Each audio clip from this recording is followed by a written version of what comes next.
Hello and welcome to another bearing removal and installation video featuring Boca bearings. Now today's engine is a wonderful specimen that dates back to 1983 and it's one of my favorite engines of all time, or at least from one of my favorite manufacturers and types, and it is the Enya 60 4-stroke engine.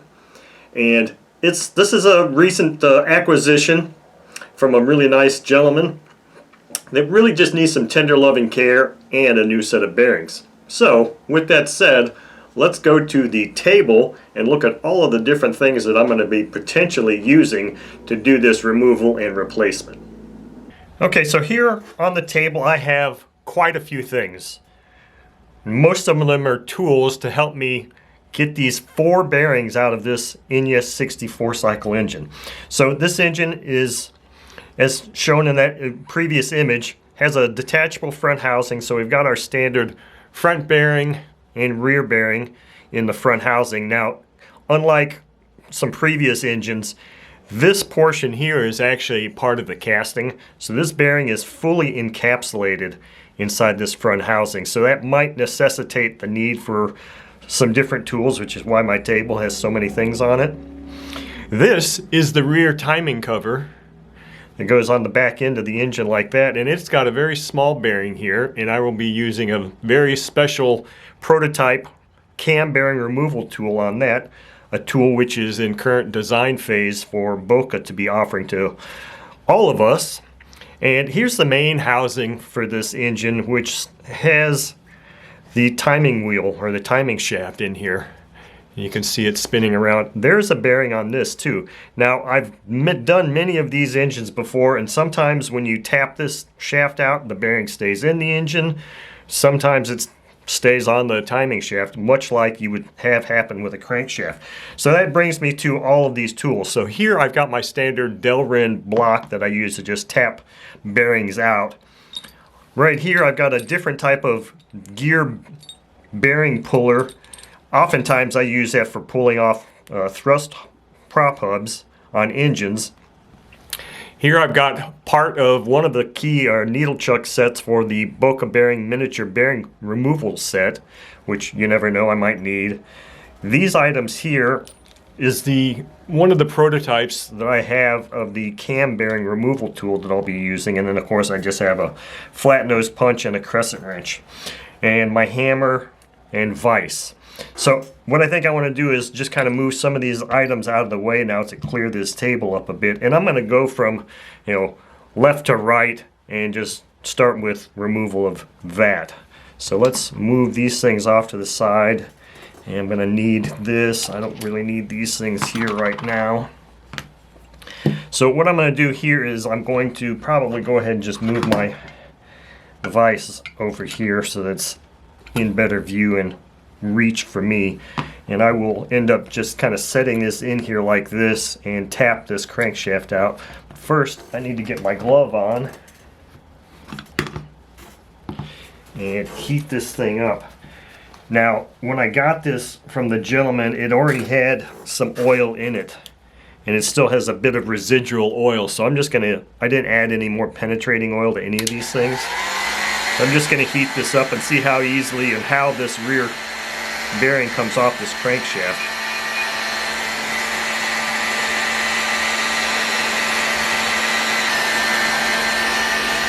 Okay, things are smoking, so that's usually the sign that it's warm enough to tap these bearings out.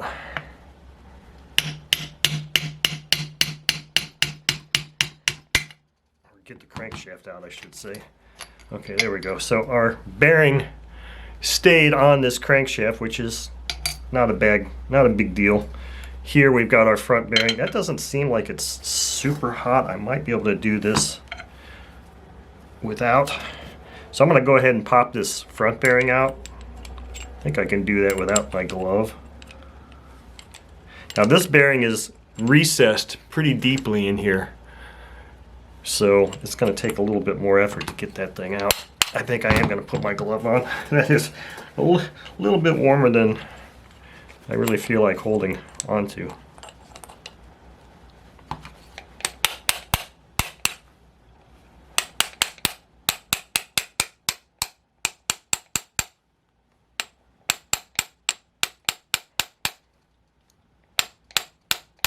It's out. It's almost there. Here we go. So there's our front bearing. Shielded on one side, open on the other. I'll just put that there. And there's our front housing, which needs to go into the ultrasonic cleaner. So for this guy, typically what I do with these is I'll just stand this up like this and use a punch to just tap this thing down and alternate, rotating that bearing around.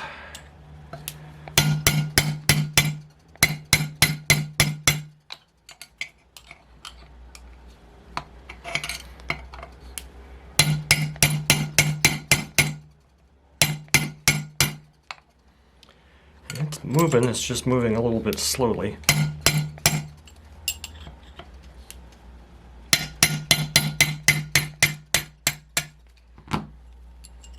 Okay.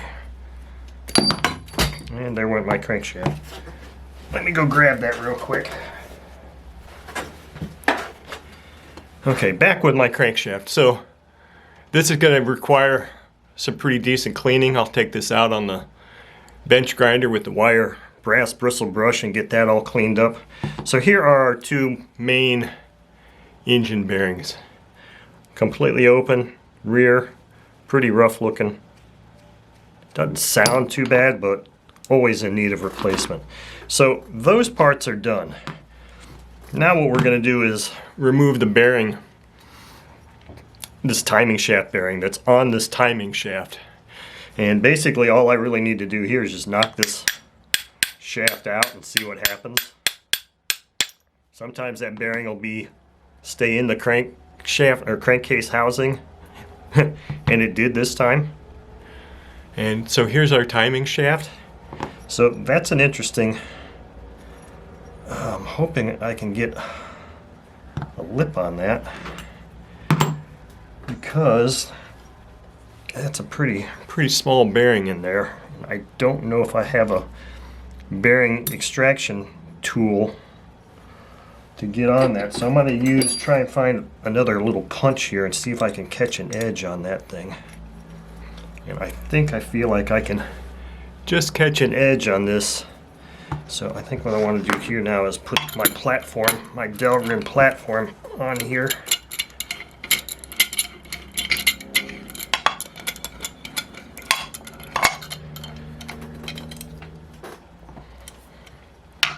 Put that on there like that. And I don't know if I need to heat this thing up or not. We'll see. Doesn't sound like it. Sounds like that bearing came right out. And there's that little bearing that goes on the timing shaft. That one actually doesn't feel too bad. Okay, so all of these items are going to end up going into the ultrasonic cleaner. So for our last bearing removal, I'm going to be removing the very small camshaft bearing. So what happens here is this timing shaft has a bearing on it that I just removed, and it goes through here and it protrudes through this hole here. Well, that hole lines up with this one here and the end of that shaft, so that's a double bearing supported shaft. It's supported on this side and at the end here. My camera would decide to focus. So that is the small bearing that I'll be removing now. So what I'm going to be doing here is closing these jaws up considerably and showing this cam bearing removal tool that a really awesome engineer and friend has designed to remove these tools. Now this particular tool is one that's been featured in several of these videos before, and it is along the same lines as this Boca miniature bearing extraction or removal tool, in that it has split jaws that will expand in there when you get on the inner race. I'll just demonstrate with this. You put this thing through here and you get on the inner race and it'll extract, and then you just pull it out. So this particular tool, I've got several of them, has been used for a lot of camshaft bearing removal testing. to test out the design for Boca's development. This one, I believe, might be on the verge of failure, but I think it might have one more bearing removal in it. If it doesn't, then we're going to I'll pause and grab my other tool. So basically, this is very similar to this portion of this here. This is the needle chuck, and it has some various bushings and washers that will help me facilitate that. And then instead of having a screw type expansion as the Boca one has, this is basically just has an expansion rod you just shove in here like this that will expand those jaws just enough to grip that bearing. So let me get this fixtured up here. I think, and I'm using this aluminum bushing because this is kind of a deeply inset hole. So what I want to do here is I want to put this in here, and this washer here is basically just kind of as another little bit of a guide or a bushing that I'm using. So I'm going to put that there. I'm going to, let's see here, put my bushing on here like this. Fully get that fully inserted and line it up real nice. And then I'm going to put my expansion rod in here to expand those jaws. Now I'm going to start threading this nut down and keep these things lined up so it starts to apply a little bit of pressure on there. So that's our setup. Now what I'm going to do is I'm going to push this portion, this nut in the vise to hold it in place.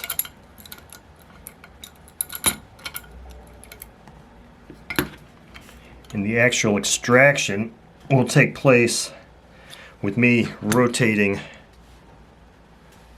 that nut, which should be already set up here. So let's see if this tool's going to stand the test of time here. This will be the 28th extraction this tool has done, I believe, if I recall correctly. Now, I didn't heat this up, and I didn't use oil, which I probably could have with this tool that's a little worn. But it feels like maybe it's pulling that bearing out, and it did. Look at that. Excellent. So I got that tool to work one more time. So I'll just take this out here and lift it straight up so you can see. There's that bearing on there. It's just a wonderful little tool. And then you just pull your extraction rod out and you can take that bearing right out. And there's that tiny little bearing. So that is concludes the removal portion of this video. Now what I want to do is get these parts cleaned up, and then we'll do the installation portion of the video. And I have a separate tool to use to install this, but actually that tool is designed for OS series or Surpass series style engines, so it really won't work. So I'm going to have to find some small punch or something. Heck, maybe I can use this punch right here. Maybe that's the right diameter. I can use that to tap that plate, that bearing in place. So anyway, let me get all these items cleaned up and ready for the bearing installation portion. Okay, I am back after taking some time to clean up all the engine parts. And I also remembered that I forgot to put my display engine up over here for show for this particular camera shot. Hopefully it won't fall over during the course of me pounding and doing things that I'm going to do here. So like I said, I just finished cleaning up all these parts. I thought I'd show a couple of them to you. And this is the beautiful rocker cover that comes with these Enya 4-stroke engines. And this was pretty dull looking, and I just polished it up a bit. So on the table I've got the rear timing cover case, I should say, that's got that area for the bearing to go in there all nice and cleaned up. Got my crankcase all cleaned up and ready to accept a new set of bearings. I've got my timing shaft, which is a steel part, which was pretty rusty looking. These tend to get kind of rough looking, so I ended up having to sand it quite a bit. This was a little bit too small for me to safely feel like I could hold adequately in my grinder with the brass bristle brush, so I just did all this by hand. So I got that shaft, both this section here where that rear bearing, that final bearing is going to be, and the portion here where that other bearing is going to be. I've got my front housing all cleaned up, ready to go, and this crankshaft just cleans up beautifully on that grinder. I mean, this thing is just a thing of beauty now. The other thing I've got here is this prop drive hub, because in the first segment I mentioned that this is a recessed bearing, so I'll be using this drive hub and this little portion here to actually do the final setting of that bearing. I've also got my set of Boca bearings and all the tools necessary, to include the bottle of Lightning Lube Road Power from Boca that I always use to do bearing installations and reassembly tasks. And I always just put some in a jar here and just distribute it with my hand, but this thing is getting really rather empty. So I think I should have enough there to, I know I've got enough there to clean up all these, or lubricate all these parts. So I'm just going to go ahead and real quick lubricate these parts up, as long as I was touching that.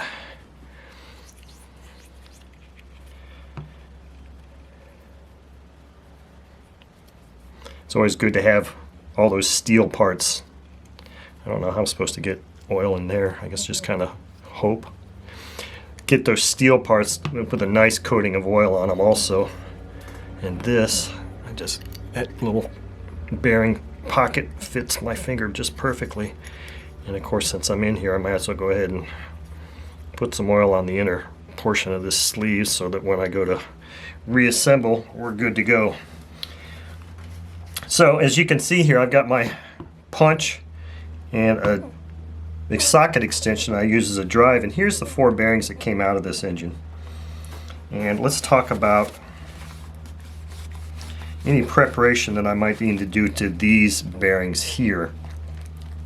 So the first bearing thing I picked up here, first bearing packet I picked up, feels like it's for the camshaft, and this is a kit number CSK-001 camshaft bearings for the Enya 60 4-cycle and the Enya 80 4-cycle. This will fit both of those. Now I know it's a different size for the 90 and 120 4-strokes, and I'm not sure if this is the same. This might actually be the same size, same kit number that works in the 46 4-cycle and the 53 also, but I'm not entirely sure about that. But I am absolutely confident that this is the size for the 60 and 80. So that's these 2 bearings here. This kit here is the main crankshaft bearings, which is a kit number ENK-026. Now it looks like I've got probably one shield to remove on this. So let me go ahead and get these bearings out.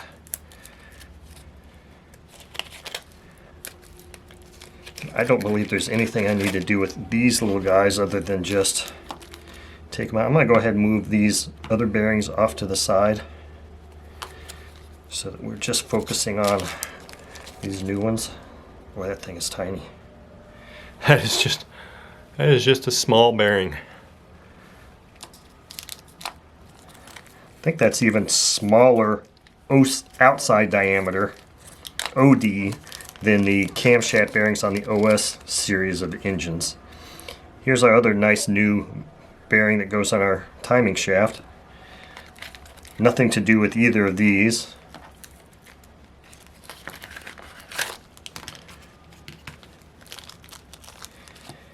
So our main rear bearing is fully open already, and it just so happens to be an R8X AF2. Yeah, boy, look at the difference in color, at least, of these 2 bearings. I mean, they don't take long to get darkened up. Oh man, does that thing spin. Whew, that's incredible. It doesn't take long for bearings inside of an engine to get dark, but that doesn't necessarily mean they're bad. It's all a matter of how they feel and how they sound. So this particular bearing I just removed is an R6-ZZC. So it has one removable shield that I'm going to have to pull out. I always, just for the heck of it, I like to just double check real quick that that is the correct bearing. So to remove this metal shield, a ZZ type shield, or a Z, I just poke a screwdriver in here right above the inner race and deform that just enough to kind of lift it up and out. And so that's out. So I'm just going to do a little bit of quick lubrication on these bearings, anything I can touch on these bearings just to help facilitate the installation there. This little guy's got it all over. So let's see here. I think the first bearing I'm going to install is just this one here, and this one should just be a matter of just sliding this on here, and I'm just going to put that on the case like that, and this will go inside the crankcase. When I get to the crankcase, I think I'll work from left to right again, so I'll put this bearing over here and keep it interesting that way. So as I always like to do, I'll always put the front bearing in first so that when I go to do this one, it acts as a centering mechanism. But let's go ahead and slide this rear bearing on this crankshaft. There we go. Well, that's just a thing of beauty. Okay, so now I'm just going to heat this up a little bit and we'll get our front bearing installed. Get my glove on. Probably not going to take a whole lot of heat for this guy.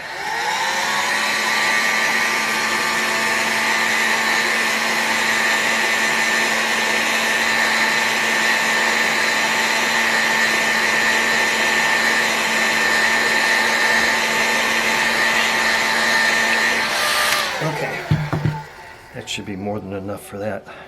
So I'm going to set this in here with this shield facing outward.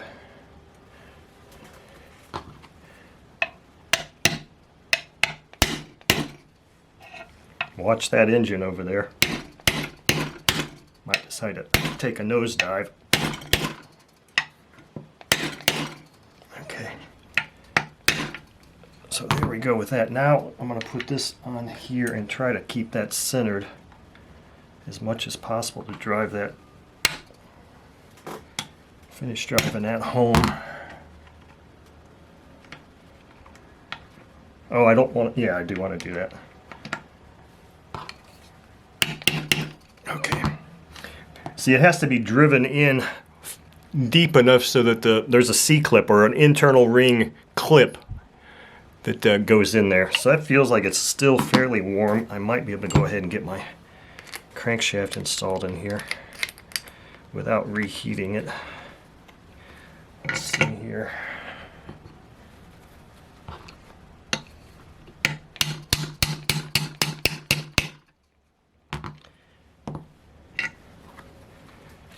Okay, there we go. Okay, that portion is done. So our main crankshaft bearings are installed. Let's just put this on here now and see how that, even though that C-clip's not on there yet. There we go. I'll just pop that thing off again to put the C-clip on when I go to install that. So now let's move these over here, move that over there. For this one, I'm just going to heat this crankcase up just a little bit, and I think I should be able to see. This one's kind of interesting because I've got the vent here, and then this is going to protrude out here, so it's like I may end up having to just tap it in like that, or just hold it in my hand to tap this one in place. Oh, you know what I could do? Boy, I really tightened that thing down.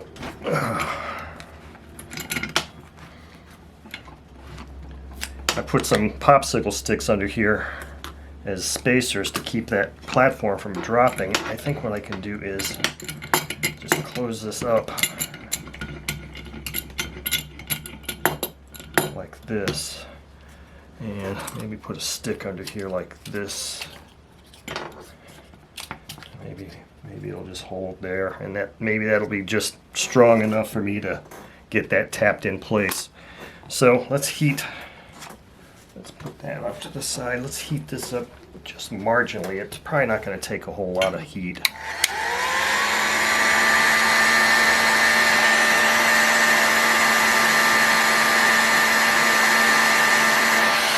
fact, that's probably more than enough right there. So let's see if we can get that to stick.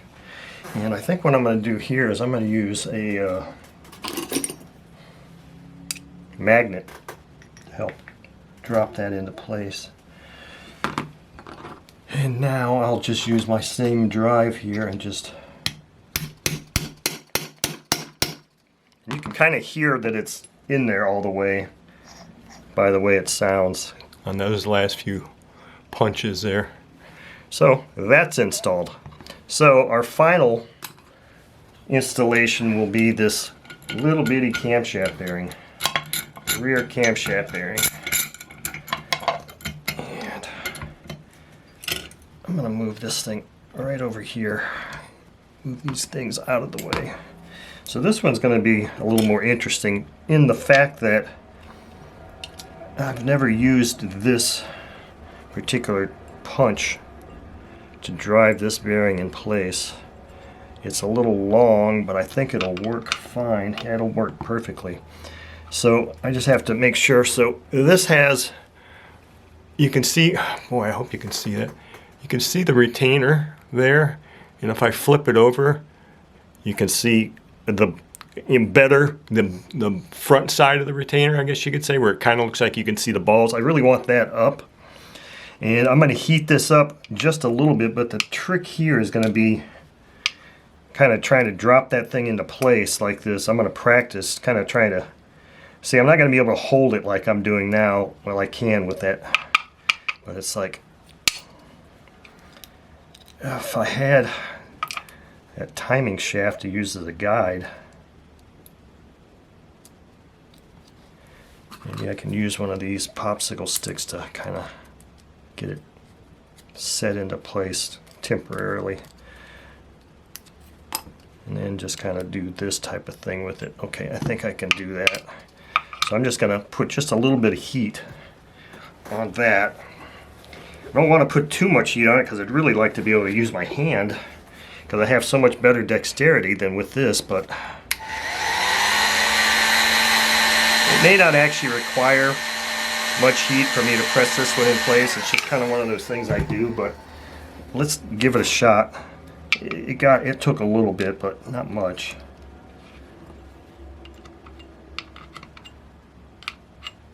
So it looks like I'm pretty well lined up there. I'm just going to go ahead and give this a shot and see how this works.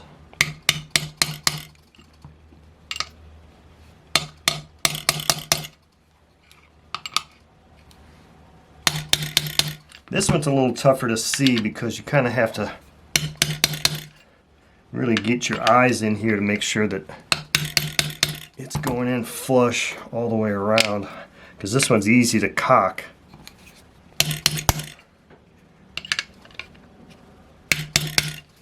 But again, it's like one of those things where you can kind of tell that it's in there by the way it sounds. So that bearing is hard to see. Is installed and ready to go, and if I had my timing shaft out, maybe I can go ahead and just kind of mock this up here. It feels like it's flush, it's seated fully because this timing cover sits perfectly on there, and it feels good on there. So, and that concludes the installation of removal and installation of a set of bearings for an Enya 60 4-cycle engine.